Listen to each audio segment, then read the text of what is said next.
Hey guys, it's me Zain, and today I'm gonna talk about, well, hanging orchids, let's say.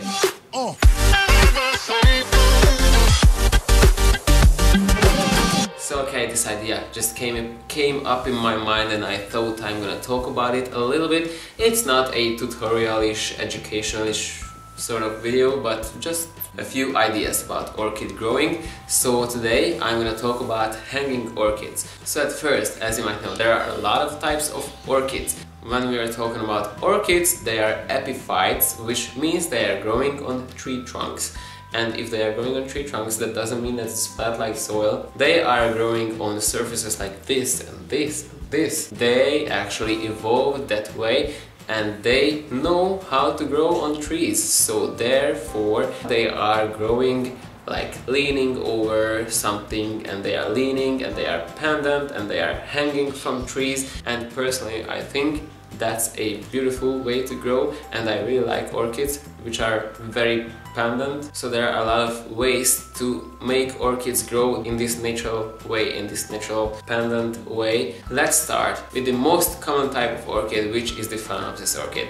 You know, this Phalaenopsis orchid in shops, they are complex hybrids. They are really not close to these wild ones, but still there is their growth, which is derived from those parents which are coming from the wild. If you are growing your Phalaenopsis orchids for a long time, you can actually see that the orchid is growing out of the pot and it's leaning over the edges of the pot and it's like hanging down after a time. Well, their natural habitat is the reason for that growing pattern, because these Phalaenopsis orchids are actually growing on tree trunks and they are growing with hanging leaves, and you can actually see them growing upside down, and they have arching spikes. They have pendant leaves because they evolved that way to be grown from trees. And actually a good way to support this growth is mounting them on a tree cork, something that you mount the plant on it and it will grow like in nature.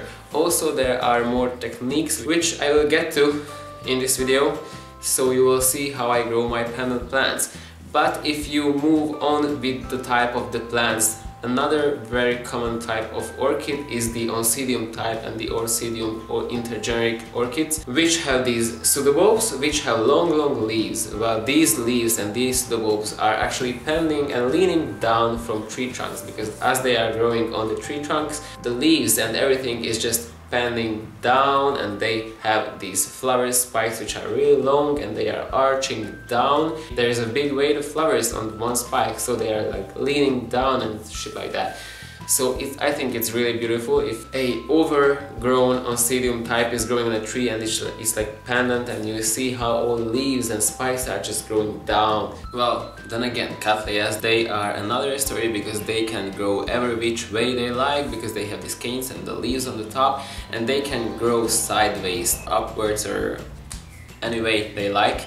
So that's another story, but there are a lot of orchids which have this pendant habit to their growth pattern, and there are actually orchids which evolved so much that way. They have this pendant quality so much in their genes that they are actually grown only pendant, and they are grown only hanging, because they cannot be grown another way because they would look bad and stuff like that. I like if they are grown pendant and stuff like that, and I like their nature look. Then I invented some methods to help these pendant orchids grow really pendant. For example, there is my how is it called? Paraphalaenopsis labucensis, which I will repot at some point, but right now it's growing a spike, so I don't want to bother with repotting and confuse the plant with repotting. So right now I'm growing it in a pot in which it came, but actually it's hanging down, and all the leaves are actually hanging down and it's pendant.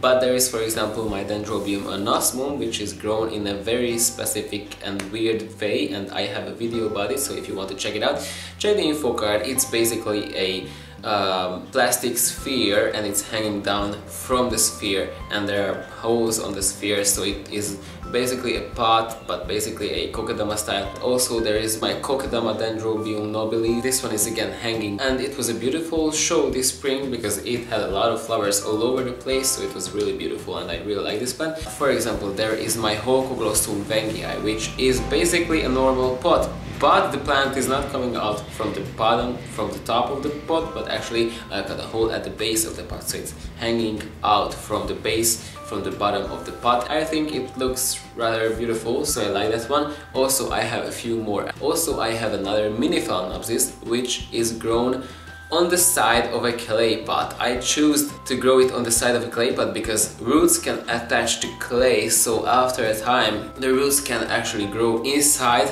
the pot, but actually on the sides of the pot as well, and it will look, I think it will look beautiful. Right now it's growing a new leaf. I'm hoping for some new roots which are gonna be attached to the clay pot, to the side of the clay pot, and I think it will be beautiful.